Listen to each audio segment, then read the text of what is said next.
ছিল, জামা ছিল, এই লাঠিটাও ছিল। কিন্তু এই লাঠি কেউ ধরলে কি সাপ হতো? কথা বলেন। এই লাঠি দিয়ে আর কেউ লোহিত সাগরে আছাড় মারলে কি রাস্তা হতো? হতো না। তার মানে নবী বিদায়, সাথে সাথে নবীর মুআজিজাও বিদায়। ঈসা আলাইহিস সালামের মুআজিজা ছিল আরো চমকপ্রদ। উনি মাটি দিয়ে পাখি বানাতেন, তারপরে ফু দিলে এটা জীবন্ত পাখি হয়ে উড়ে চলে যেত।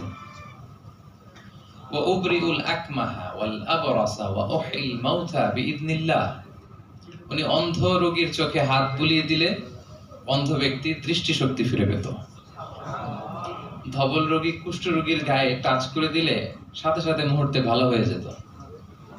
মৃত লাশের সামনে দাঁড়িয়ে যদি বলতেন ইয়া আব্দুল্লাহ কুম বিইذনিল্লাহ, হে আল্লাহর বান্দা আল্লাহর আদেশে দাঁড়াও, মুহূর্তে দাঁড়িয়ে যেত।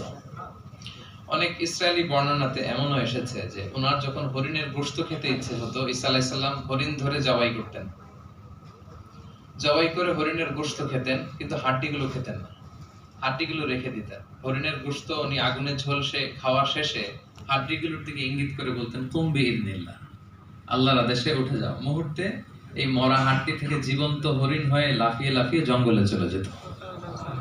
সুবহানাল্লাহ ওয়া বিহামদিহি। তো ঈসা আলাইহিস সালাম আবার